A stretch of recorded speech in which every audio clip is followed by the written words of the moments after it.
নবী জন্ম নিলেন, মক্কার মানুষ বুঝল না। অবশেষে নবী আমার হিজরত করলেন মদিনায়। আল্লাহুম্মা সাল্লি আলা মাওলানা মুহাম্মদ وعلى آل سيدنا رسولنا। তো জিকির করি লা ইলাহা ইল্লাল্লাহ, লা ইলাহা ইল্লাল্লাহ, লা ইলাহা। মৃত্যুকে বরণ করে গাইল যারা জীবনের জয়গান, দিনের খাতিরে অকাতরে সারা বর্ষ করিল দান। পরদ পৃথিবী করিল শাসন, তালি দেওয়া জামা গায়ে, আটার বস্তা পিঠে করে নিয়ে সেতিত মদস্ত মায়ে। আজ কোথায় গেল সে মানব দরদে তাওহীদি সন্তান? কোথায় গেল রে সোনার মানুষ, কোথায় মুসলমান? লা ইলাহা ইল্লাল্লাহ, লা ইলাহা, লা ইলাহা। শুধু ঘুষ আর অবিচার, অন্যায় আর অত্যাচার, নারী ধর্ষণ আর মানুষ খুনে কাঁদছে আল্লাহর জমিন। বিদায় হতে চলেছে আজ নবীজির রক্ত মাখা দিন। টেলিভিশন আর মোবাইল ফোন কেড়ে নিল মানুষের মন। কোথায় পাবে এদেশের মানুষ শান্তির আসন? কালিমা পড়ি লা ইলাহা ইল্লাল্লাহ, লা ইলাহা, লা ইলাহা ইল্লাল্লাহ, লা ইলাহা ইল্লাল্লাহ, লা ইলাহা। কার লাগিয়া কান্দ মানুষ, কার লাগিয়া হাসো, যে তোমারে করলো সেজন তারেই ভুলে আছো। এই পৃথিবীর মালিক জেনে জপ তরে নিশি দিনি গা, যার হাতেতে মরণ তোমার, যার হাতেতে মরণ তোমার, তার দৈবাছ। কার লাগিয়া কান্দ মানুষ, কার লাগিয়া হাসো? লা ইলাহা ইল্লাল্লাহ, লা ইলাহা, লা ইলাহা ইল্লাল্লাহ মুহাম্মাদুর রাসূলুল্লাহ। সকলে বলি সাল্লাল্লাহু আলাইহি ওয়াসাল্লাম। আলহামদুলিল্লাহ, সমস্ত প্রশংসা একমাত্র শুধুমাত্র আল্লাহ সুবহানাহু ওয়া তাআলার জন্য, যে আল্লাহ তাআলা আমাদের সবাইকে জমাদুস সানি মাসের প্রথম জুমাসকে, ক্যালেন্ডারে আছে 4 তারিখ, কিন্তু ক্যালেন্ডার ফেল করেছে আরবি টাইম, তাই সবাই আজকে 3 তারিখ ক্যালেন্ডার অনুযায়ী কিন্তু হিসাব করবেন না। এ মাসে গত মাসে 30 গেছে, 30 তারিখ, আর ক্যালেন্ডার আছে 29 তারিখ, সে অনুযায়ী ক্যালেন্ডার আছে 4 তারিখ, আজকে হলো 3 তারিখ।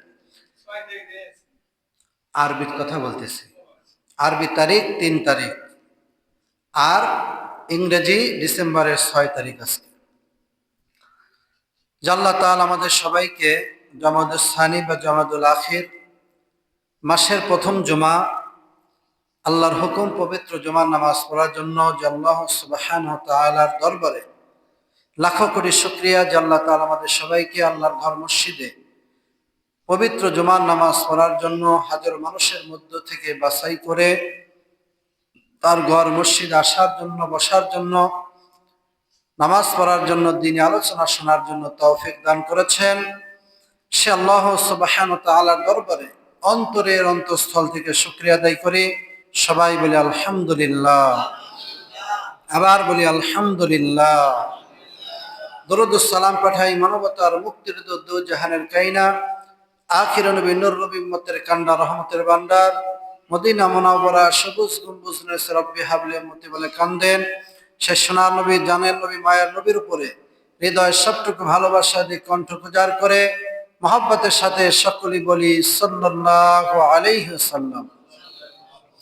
সম্মানিত উপস্থিতি, আজকের আলোচ্য বিষয় খুতবায় আসছে হালাল এবং হারাম সম্পর্কে।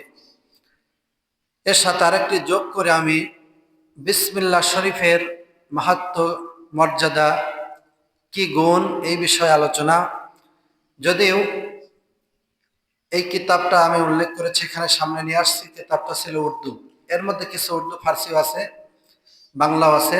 এই কিতাবের মোট 10টা অধ্যায় এখানে রচনা করেছে। এক একটা বিষয় বিস্তারিত আলোচনা করতে গেলে সর্বনিম্ন 2টা জুমা লাগবে, কিন্তু সংক্ষিপ্ত সময়ের মধ্যে আজকে বিসমিল্লাহ শরীফের কি গুণ, কি মর্যাদা, এর ব্যাপারে 4-5টি ঘটনা আসছে, কিন্তু এত বলা সম্ভব না।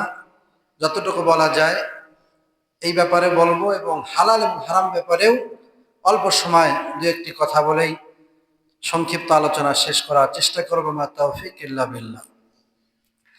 আজকের খুতবার মধ্যে প্রায় 11টা হাদিস উল্লেখ করা হয়েছে, সংক্ষিপ্ত আকার 2-1টি বলবো। কোরআনুল কারীমের সূরা বাকারার 188 নম্বর আয়াত এখানে তেলাওয়াত করেছি। আল্লাহ তাআলা বলছেন, ওয়ালা তাকুলু আমওয়ালাকুম বাইনাকুম বিল বাতিলি ওয়া তুদলু বিহা ইলাল হুকামি লিতাকুলু ফারীকাম মিন আমওয়ালিন নাস বিল ইসমি ওয়া আনতুম তাআলামুন। আল্লাহ তাআলা বলছেন, তোমরা একে অপরের দ্রব্য অন্যায়ভাবে খাইও না, এবং অন্যায়ভাবে কাহারও সম্পদ ভোগ করিবার জন্য জানা সত্ত্বেও মিথ্যা কথা বলে বিচারকের নিকট যেও না। এখানে 2টি পয়েন্ট আল্লাহ উল্লেখ করছেন। প্রথম হলো একে অপরের দ্রব্য বা সম্পদ বা যে কোনো জিনিস অন্যায়ভাবে ভোগ করতে নিষেধ করেছেন। 2 নম্বর, মিথ্যা সাক্ষী দিতে আল্লাহ তাআলা নিষেধ করেছেন। খেয়াল করে দেখা যায় যে আমাদের মধ্যে হয়তো কারো বেশি কারো কম, খুঁজে দেখলে এই 2টার মধ্যে অধিকাংশ মানুষে আমরা ধরা খেয়ে যাব। কি জন্য ধরা খাবো? প্রথম হলো অন্যায়ভাবে কারো কিছু ভোগ করা যাবে না। এখন আমি মাঠে ময়দানে কাজ করি, আপনার জমিন আপনি যখন কোদাল হাতে নেন, নিয়ে যখন হাতালটা কাটেন, একবার কি চিন্তা করেছেন যে আমার জমিটা ঠিক আছে কিনা, বা অন্যের জমি আমি কোদাল দিয়ে কেটে আমার মধ্যে যদি নিয়ে আসি, তাহলে এটা হালাল হবে না হারাম হবে? কয়জন ব্যক্তি আমরা ওই আতাল কোবানোর সময় এই চিন্তাধারা করেছি? অনেক হাজী সাহেবেরা, অনেক সাধারণ মুসলিম আমার কাছে অভিযোগ নিয়ে আসছে, হুজুর এই যে নতুন হাজি হজ করে আসছে, দুর্বল, কাজে কমে বল পান, অথচ কোদাল একখান কাঁধে নিয়ে আর কোথাও বল না পেলেও ওই মাঠের জমি কাটার জন্য, হাতাল কাটার জন্য হাজি সাহেব খুব বল পায়। কাঁধে গামছা পেঁচাইয়া সেই শক্তি নিয়ে হাতাল যাতে বেঁকা না হয় সোজা করতেছে। সোজা যে করলেন, অন্যের জমি যদি একটু আসে, মুসলিম শরীফের হাদিস, আল্লাহ রাসূল বলেছেন, কেউ যদি কারো আধা হাত 1 হাত জায়গা যদি দখল করে জোর করে হোক, যেভাবে হোক, কাল কিয়ামতের দিন 7 তবক জমিন পর্যন্ত আল্লাহ তাআলা তার বুকের উপর, মাথার উপর চাপিয়ে দেবে। বলে নাউজুবিল্লাহ। তাহলে একবার কি আমরা কৃষক ভাইরা অনেকেই বলে কৃষকের কাজে হালাল বেশি, ভ্যান চালক হালালের কাজ বেশি, ব্যবসার কাজে হালাল বেশি। আমি মনে করি, গবেষণা করে দেখেছি, হালাল যদি মনে করেন সরকারি চাকরির মধ্যেও হালাল কাজ করা যায়, আবার যদি মনে করেন হারাম ওই কৃষকের মধ্যেও হারাম কাজ করা যায়। আমি যখন স্কুলে পড়ি ক্লাস 4 বা 5-এ একজন ব্যক্তি আসছে ধান ভাঙাতে, আর বলতেছেন, এই মেলালা সাবধান, অন্যের ধান যেন চাউল যেন আমার মধ্যে একটাও না আসে। তখন আমি ছোট ছিলাম, মাদ্রাসা পড়ি, স্কুলে পড়ি, কিন্তু নামাজ পড়তাম, ক্লাস 2 থেকে ইনশাল্লাহ নামাজ পড়ি। তখন আমার এই কথাটা স্মরণ আসলো, মুরব্বী আপনি যে এতই ছবিগিরি দেখাচ্ছেন, আপনি কি একবার চিন্তা করছেন আপনি যে মাঠ থেকে জমি থেকে ধান কেটে নিয়ে আসছেন, অন্যের জমি থেকে একটা দানও আসে নাই, এই গ্যারান্টি দিতে পারবেন? অথবা আপনার জমি অন্যের জমি থেকে যদি একটু বেশি আপনি খান, ওই জায়গাটুকু আপনি ঠিক করে আসছেন, এই দিকে আপনি খেয়াল আছে কিনা? তখন বলতেছে, বাবা আমি তো এদিকে খেয়াল করি নাই, আমার জমিন যদি অন্যের জমির 1 হাত বা আধ হাত যদি বেশি খাই, পুরা ধানই কি হবে, হালাল না হারাম? হারাম হয়ে যাবে। ধান কাটার সময় একজনের জমি আর একজনের ধান, একজন আর একজনের ক্ষেতের মধ্যে মাঠের মধ্যে চলে যায়। আমরা যতই চেষ্টা করি, ইচ্ছা করলেও একটা দুইটা গা ধান অনচ্ছায় চলে আসে, আসে না? কথা বলেন। তাহলে ওই দিকে খেয়াল না করে আপনি এইখানে সুবিগিরি দেখাচ্ছেন কেন? তখন বলতেছে, বাবা তুমি এত ছোট্ট একটা বাচ্চা হয়া এত গুরুত্বপূর্ণ একটা কথা বলেছো, আমি তো এই দুইটা দিকে খেয়াল করি নাই। আসলেও তো খুব গুরুত্বপূর্ণ কথাই। আসলে কথা কি গুরুত্বপূর্ণ কিনা? মাঠ এবং ধান কাটার সময় যদি আপনার সঠিক হন, তারপরে ধান ভাঙানোর সময় সঠিক হন, তাহলে 3টা বিষয় যদি খেয়াল করেন, তাহলে আপনার এই সুফিগিরির দাম আছে। কথা বলেন ঠিক কিনা? আর যদি ওই 2 জায়গা ঠিক না করে এইখানে খালি সুফিগিরি দেখালেন, কোনো কাজ হবে না। কথা বলেন ঠিক কিনা? আজকের 11টা হাদিসের মধ্যে একটা হাদিস উল্লেখ করেছেন আল্লাহ রাসূল, কেউ যদি 10 দিরহামের একটা কাপড় কিনেছে, 9 দিরহাম হলো হালাল টাকার, 1 দিরহাম হলো হারাম টাকার। আল্লাহ রাসূল বলেছেন, এই কাপড় পরে সে যদি নামাজ পড়ে, তাহলে এই নামাজ কবুল হচ্ছে। কত বড় কঠিন জিনিস দেখেন। আমি একটি হাদিস এর আগে আলোচনা করেছি, আল্লাহ রাসূল বলেছেন, আমার উম্মতের মধ্যে এমন একটা সিচুয়েশন তৈরি হবে, এমন একটা পর্যায়ে চলে আসবে যে 100-র মধ্যে 100 মানুষই সুদের মধ্যে লিপ্ত থাকবে। হয়তো কেউ সরাসরি খাচ্ছে, কেউ ইশারায়, কারো চাপে পড়ে, কারো মাধ্যমে, অথবা কারো খাবার খাচ্ছে। যে কোনো অবস্থাতেই মানুষ সুদের মধ্যে জড়িত থাকবে। কথা বলেন ঠিক কিনা? এর আগেও আলোচনা করেছি যে কাবা শরীফের কাছে গিয়ে 2 জন ব্যক্তি ইয়া রব বলে জোরে জোরে রবের কথা স্মরণ করছে। সাহাবীরা বলতেছেন, হুজুর আজকে সব মনে হয় এরাই নিয়ে নিল।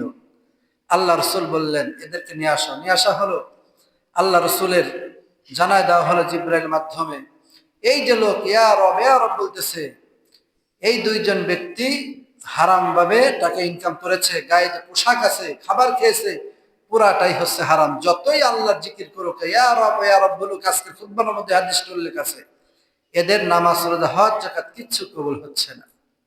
বোঝেন, আল্লাহ রসুলের সময় যদি এত কঠিন কথা হয়, আর এখন তো খালি বেজাল আর বেজালি। কথা বলেন ঠিক কিনা? প্রতিটা জায়গায় খালি বেজাল আর বেজাল। কোন দিকে যাবেন সঠিক পথে? যেখানে যাবেন খালি ঝামেলা আর ঝামেলা। একটি হাদিস তেলাওয়াত করেছে, লা ইয়াদখুলুল জান্নাতা জাসাদুন গুদিয়া বিল হারাম, হারাম বক্ষণকারী শরীর বেহেশতে প্রবেশ করিবে না। হারাম ভাবে ইনকাম করে শরীরে যে গোস্ত তৈরি হয়েছে, এই গোস্তটা জাহান্নামে যাবে, জান্নাতে প্রবেশ করবে না। হারাম কঠিন জিনিস। আল্লাহ তাআলা হালালকে পছন্দ করেন। অল্প টাকা হোক, 10 টাকাও আল্লাহ রাস্তায় দান করবেন, হালাল টাকা, এটাই 1 লক্ষ কোটি কোটি টাকা দামের সওয়াব পাবেন। আর যদি হারাম টাকা দিয়ে পুরা গিরাম শুদ্ধে কিনেও যদি আল্লাহ রাস্তায় ব্যয় করেন, মানুষের উপকার হবে ঠিক, কিন্তু কোনো সওয়াব হবে না। কথা বলেন ঠিক কিনা? তাহলে হালাল এবং হারামের বিষয়টা কঠিন। একটা উদাহরণ দেই, কুকুরের বাচ্চা 3টা 4টা 5টা করে জন্ম দেয়, শেষ পর্যায়ে এটাও থাকে না। কিন্তু গরু অথবা ছাগল 1 বছরে, গরু হলো 1 বছরে, ছাগল হলো 6 মাসে জন্ম